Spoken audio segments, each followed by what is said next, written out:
ಅಧ್ಯಾಯ 3. ನಿನ್ನ ನಿವಾಸದ ಪರದೆಗಳು ಹರಡಲಿ. ಯೆಶಾಯ ಅಧ್ಯಾಯ 54 ವಚನ 2. ನಿನ್ನ ಗುಡಾರದ ಸ್ಥಳವನ್ನು ವಿಸ್ತರಿಸು, ನಿನ್ನ ನಿವಾಸದ ಪರದೆಗಳು ಹರಡಿ ಸಂತೋಷಪಡಲಿ. ನೀನು ಹಬ್ಬಿಕೊಳ್ಳುವೆಯೆಂದು ಕರ್ತನು ವಾಗ್ದಾನ ಮಾಡಿರುತ್ತಾನೆ. ಅದೇ ಸಮಯದಲ್ಲಿ ನಮಗೆ ಆಜ್ಞೆಯನ್ನು ಕೊಟ್ಟು ನಿನ್ನ ಗುಡಾರದ ಸ್ಥಳ ವಿಸ್ತಾರವಾಗಬೇಕು, ನಿನ್ನ ನಿವಾಸದ ಪರದೆಗಳು ಹರಡಬೇಕು ಎಂದು ಕರ್ತನು ಹೇಳುತ್ತಾನೆ. ವಾಸ ಮಾಡುವುದು ಆತ್ಮಗಳು. ಆತ್ಮಗಳು ದೇವಾಲಯಕ್ಕೆ ಬರಬೇಕು, ಅಲ್ಲಿ ವಾಸಿಸಬೇಕು. ಕರ್ತನ ಮನೆಯಲ್ಲಿ ಬಹಳ ದಿನಗಳು ನೆಲೆಯಾಗಿರು.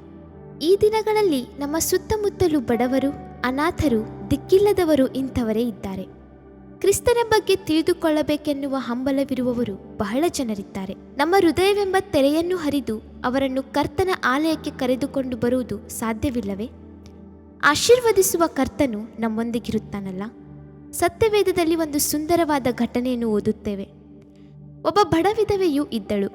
ಆಕೆಯ ಗಂಡ ತೀರಿ ಹೋದಾಗ ತುಂಬ ಸಾಲ ಮಾಡಿ ಹೋಗಿದ್ದನು.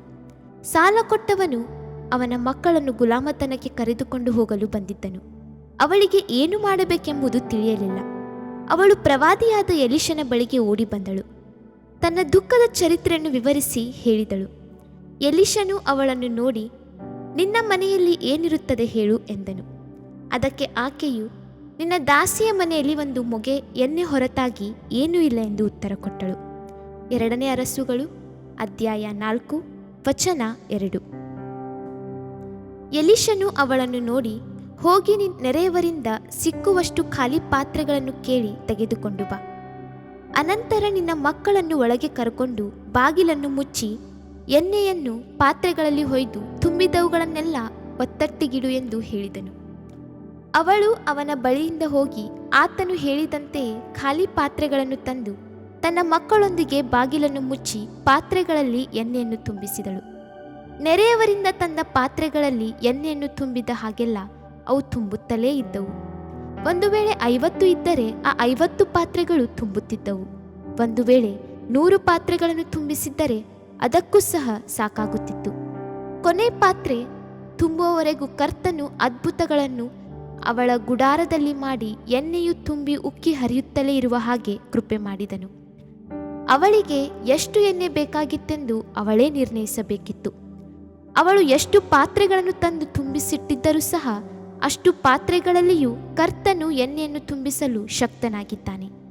ದೇವಮಗುವೆ, ಪರಿಶುದ್ಧಾತ್ಮನು ನಮ್ಮೊಳಗೆ ಇದ್ದಾನೆ.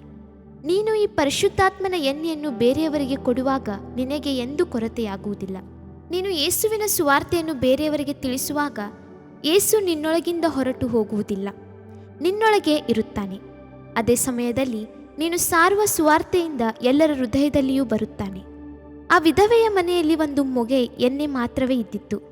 ಅವಳು ಸಾಲವಾಗಿ ತಂದ ಪಾತ್ರೆಗಳು ಅಷ್ಟರಲ್ಲಿಯೂ ಎಣ್ಣೆಯನ್ನು ತುಂಬಿಸಿದಾಗ ಅವಳ ಪಾತ್ರೆಯಲ್ಲಿದ್ದ ಎಣ್ಣೆಯು ಕಡಿಮೆಯಾಗಲೇ ಇಲ್ಲ, ಅದು ಹಾಗೇ ಇದ್ದಿತ್ತು. ಪರಿಶುದ್ಧಾತ್ಮ ಭಾರತ ದೇಶದಲ್ಲಿರುವ 80 ಕೋಟಿ ಮಕ್ಕಳನ್ನು ಸಹ ತುಂಬಿಸಲು ಶಕ್ತನಾಗೇ ಇದ್ದಾನೆ. ಯೇಸುವಿನ ರಕ್ತವು ಭಾರತದಲ್ಲಿರುವ 80 ಕೋಟಿ ಮಕ್ಕಳಿಗೂ ಸಾಕಾದದ್ದಾಗಿರುತ್ತದೆ.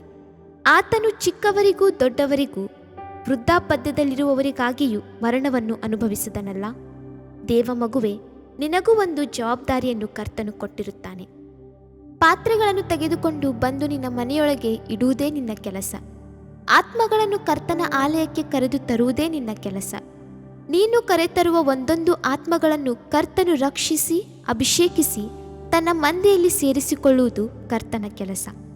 ನೀನು ವಾಸಿಸುವ ಗುಡಾರದ ಸ್ಥಳವನ್ನು ವಿಸ್ತರಿಸುವೆಯಾದರೆ ಎಷ್ಟೋ ಸಾವಿರಾರು ಆತ್ಮಗಳನ್ನು ಕರ್ತನ ಬಳಿಗೆ ತಂದು ಸೇರಿಸಬಹುದಲ್ಲವೇ?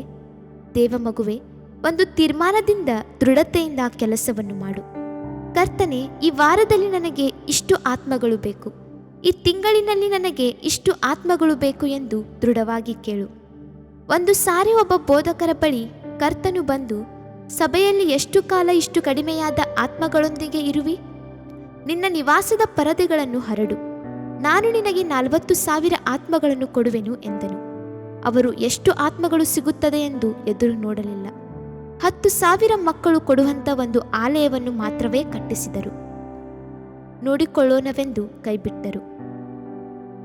ದಿಢೀರೆಂದು ಅವನರು ವಾಸಿಸುವ ನಗರದಲ್ಲಿ ಒಂದು ದೊಡ್ಡ ಉಜ್ಜೀವನವು ಉಂಟಾಯಿತು.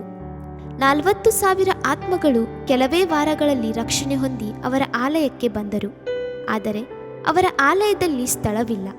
ಹೊರಗೆ ಬೀದಿಗಳಲ್ಲಿ ಪಕ್ಕದಲ್ಲಿ ನಿಂತುಕೊಂಡಿರುತ್ತಿದ್ದರು. 4,000 ಮಕ್ಕಳನ್ನು ಪೋಷಿಸಲು ಅವರಲ್ಲಿ ಆತ್ಮಿಕ ಬಲವಿಲ್ಲದೆ ಹೋಯಿತು.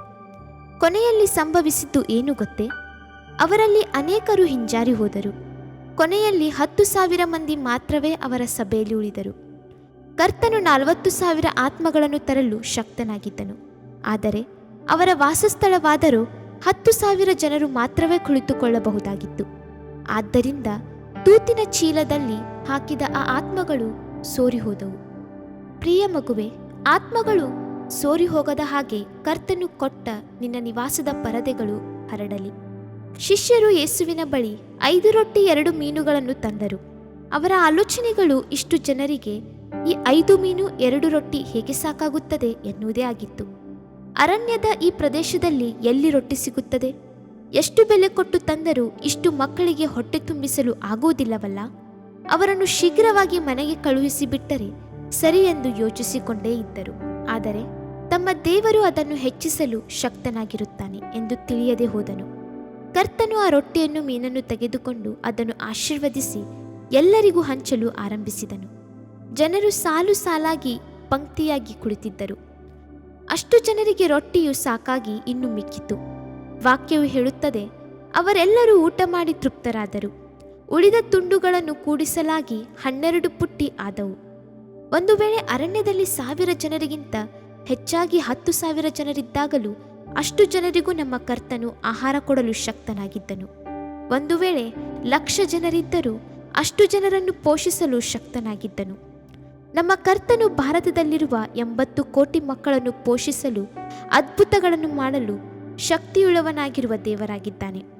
ಪೋಷಿಸುವುದಷ್ಟಕ್ಕೆ ನಿಂತು ಬಿಡಲಿಲ್ಲ. ಮಿಕ್ಕಿದ್ದು 1-2 12 ಪುಟ್ಟಿಗಳು ಮಿಕ್ಕುವಂತೆ ಕೃಪೆ ಮಾಡಿದ್ದನು. ಯಾಕೆ ಈ 12 ಪುಟ್ಟಿಗಳು? ನಾನು ನೆನೆಸುತ್ತೇನೆ, ಮಿಕ್ಕಿದ ಪುಟ್ಟಿಗಳು ಒಂದೊಂದನ್ನು ಒಬ್ಬೊಬ್ಬ ಶಿಷ್ಯರಿಗೆ ಕೊಟ್ಟು ಕಳುಹಿಸಿರಬಹುದು. ಅವರು ಆ ರೊಟ್ಟಿಗಳನ್ನು ತಮ್ಮ ಕುಟುಂಬದವರೊಂದಿಗೂ ಬಂಧುಗಳೊಂದಿಗೂ ಹಂಚಿಕೊಂಡಿರಬಹುದು. ಆ ಖಾಲಿಯಾದ ಪುಟ್ಟಿಗಳು ಕ್ರಿಸ್ತನು ಮಾಡಿದ ಅದ್ಭುತ ಕಾರ್ಯದ ಕುರಿತಾಗಿ ಇಟ್ಟಿರಬಹುದು. ಅದನ್ನು ಜನರು ನೋಡುವಾಗಲೆಲ್ಲ ಕರ್ತನು ಅದ್ಭುತಗಳನ್ನು ಮಾಡಲು ಶಕ್ತನಾಗಿರುತ್ತಾನೆ ಎನ್ನುವುದನ್ನು, ಎಷ್ಟು 1,000 ಜನರಿಗಾದರೂ ಪರಲೋಕದ ಮನ್ನವನ್ನು ಕೊಡಲು ದೇವರು ಶಕ್ತನಾಗಿರುತ್ತಾನೆ ಎನ್ನುವುದನ್ನು ನೆನಪಿಗೆ ತರುತ್ತದೆ. ದೇವಮಗುವೆ, ಅದೇ ಮಾರ್ಪಡದ ದೇವರು ಮಾರ್ಪಡದವನಾಗಿ ನಿನ್ನೊಂದಿಗೆ ಇರುತ್ತಾನಲ್ಲ. ದೇವಮಗುವೆ, ನಿನ್ನ ಬಲಗಡೆಗಳಲ್ಲಿಯೂ ಹಬ್ಬಿಕೊಂಡು ನಿನ್ನ ವಾಸಸ್ಥಳಗಳನ್ನು ವಿಸ್ತರಿಸು. ಕಳೆದ ದಿವಸಗಳಲ್ಲಿ ಉದ್ದೇಶವಿಲ್ಲದೆ ತಿರುಗಾಡಿದ್ದು ಸಾಕು. ಉದ್ದೇಶವಿಲ್ಲದೆ ಪ್ರಾರ್ಥಿಸಿಕೊಂಡಿರಬೇಡ. ನಿನ್ನ ಸಮಯವನ್ನು, ನಿನ್ನ ಹಣವನ್ನು, ನಿನ್ನ ಬಲವನ್ನು ವ್ಯರ್ಥ ಮಾಡಬೇಡ. ಕರ್ತನ ಬಳಿಯಲ್ಲಿ ದೃಢವಾದ ಪ್ರಾರ್ಥನೆ ವಿಜ್ಞಾಪಗಳನ್ನು ಮಾಡುತ್ತಾ ನಿರೀಕ್ಷೆಯಿಂದಿರು. ಬೆಟ್ಟವನ್ನು ಹತ್ತಬೇಕು ಎಂದರೆ ದೇವರ ಬಳಿಯಲ್ಲಿ ಯಾವ ಬೆಟ್ಟ, ಯಾವ ವಸ್ತುಗಳು ಬೇಕೆನ್ನುವುದನ್ನು ತಿಳಿಯಪಡಿಸು. ಅದಕ್ಕಾಗಿ ಸ್ಥಿರಚಿತ್ತನಾಗಿರು.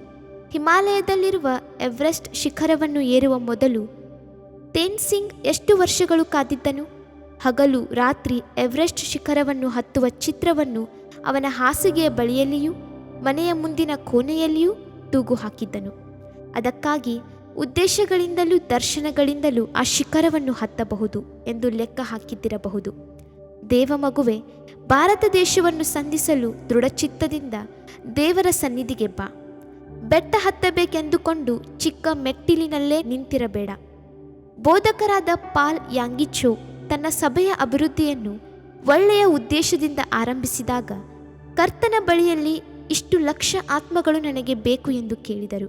ಮಾತ್ರವಲ್ಲದೆ ಅದನ್ನು ಕಾರ್ಯರೂಪಕ್ಕೆ ತರಲು ಒಬ್ಬೊಬ್ಬ ವಿಶ್ವಾಸಿಗಳನ್ನು ಉತ್ತೇಜಿಸಿದರು. ಪ್ರತಿಯೊಬ್ಬ ವಿಶ್ವಾಸಿಯೂ ಅವರ ಕುಟುಂಬದವರು 1 ವರ್ಷದೊಳಗೆ ಅನ್ಯ ಜನಾಂಗದವರನ್ನು ಕರ್ತನಿಗಾಗಿ ಆದಾಯ ಮಾಡುತ್ತಿದ್ದರು. ಜನವರಿಯಿಂದ ಜೂನ್ವರೆಗೂ ಒಂದು ಕುಟುಂಬ, ಜುಲೈನಿಂದ ಡಿಸೆಂಬರ್ವರೆಗೆ ಇನ್ನೊಂದು ಕುಟುಂಬ, ಹೀಗೆ ಒಂದೊಂದು ಕುಟುಂಬದವರು ವರ್ಷಾಂತ್ಯದೊಳಗೆ ಇನ್ನೂ 2 ಕುಟುಂಬಗಳನ್ನು ಕರ್ತನಿಗಾಗಿ ನಡೆಸುತ್ತಿದ್ದರು. ಅವರ ವಿಶ್ವಾಸಿಗಳು ಅಷ್ಟು ಜನರು ಈ ಉದ್ದೇಶವನ್ನು ಕಾರ್ಯರೂಪಕ್ಕೆ ತರುತ್ತಿದ್ದರು. ಹಗಲಿರುಳು ಪ್ರಾರ್ಥಿಸುತ್ತಿದ್ದರು. ಸಂಧಿಸುವ ಪ್ರತಿಯೊಬ್ಬರೊಂದಿಗೂ ಕ್ರಿಸ್ತನನ್ನು ಕುರಿತು ತಿಳಿಸುತ್ತಿದ್ದರು.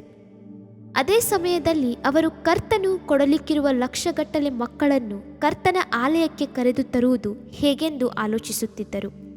ತೀವ್ರವಾಗಿ ಕಾರ್ಯ ಸಾಧಿಸಲು ಪ್ರಾರಂಭಿಸುತ್ತಿದ್ದರು. ಅಲ್ಲಲ್ಲಿರುವ ಕಲ್ಯಾಣ ಮಂಟಪಗಳು, ಸಮುದಾಯ ಭವನಗಳು, ದೊಡ್ಡ ದೊಡ್ಡ ಹಾಲ್ಗಳನ್ನು ಬಾಡಿಗೆಗೆ ತೆಗೆದುಕೊಂಡು ಅಲ್ಲಿ ಒಬ್ಬ ಬೋಧಕರನ್ನು ನಿಯಮಿಸಿ ತಮ್ಮ ಆಲಯದಲ್ಲಿ ನಡೆಯುವ ಆರಾಧನೆಯನ್ನು ದೂರದರ್ಶನ ಕಾರ್ಯಕ್ರಮದ ಮೂಲಕವಾಗಿ ಹಾಕಿ ತೋರಿಸಲು ಆರಂಭಿಸಿದರು. 2000 ವರ್ಷದಲ್ಲಿ 10 ಲಕ್ಷ ಆತ್ಮಗಳನ್ನು ಸಂಪಾದಿಸಿ ಬಿಡಲು ಅವರು ತೀರ್ಮಾನಿಸಿದ್ದರು. ದೇವಮಗುವೆ, ನಿನ್ನ ಉದ್ದೇಶಗಳು, ತೀರ್ಮಾನಗಳು ಬರೀ ಯೋಚಿಸುವಷ್ಟಕ್ಕೆ ಬಿಡದೇ ಇರಲಿ.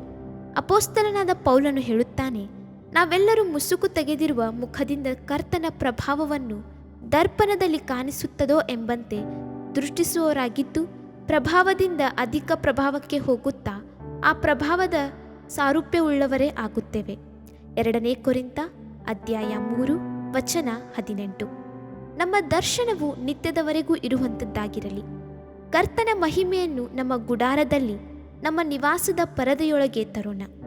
ದೇವರ ಸಮೂಹವನ್ನು ತರುವವರಾಗಿರೋಣ. ದರ್ಪಣದಲ್ಲಿ ಕಾಣಿಸುವ ಹಾಗೆ ದೇವರ ಮಹಿಮೆಯನ್ನು ಯಾವಾಗಲೂ ದರ್ಶಿಸುತ್ತಿರೋಣ. ನಾವು ಮಹಿಮೆಯ ಮೇಲೆ ಮಹಿಮೆಯನ್ನು ಹೊಂದಿದ ದೇವರ ರಾಜ್ಯವನ್ನು ಕಾಣುವ ದಿನಗಳು ಸಮೀಪವಾಗಿವೆ. ಕರ್ತನು ನಮ್ಮನ್ನು ಆಶೀರ್ವದಿಸಲಿ. ಆಮೆನ್.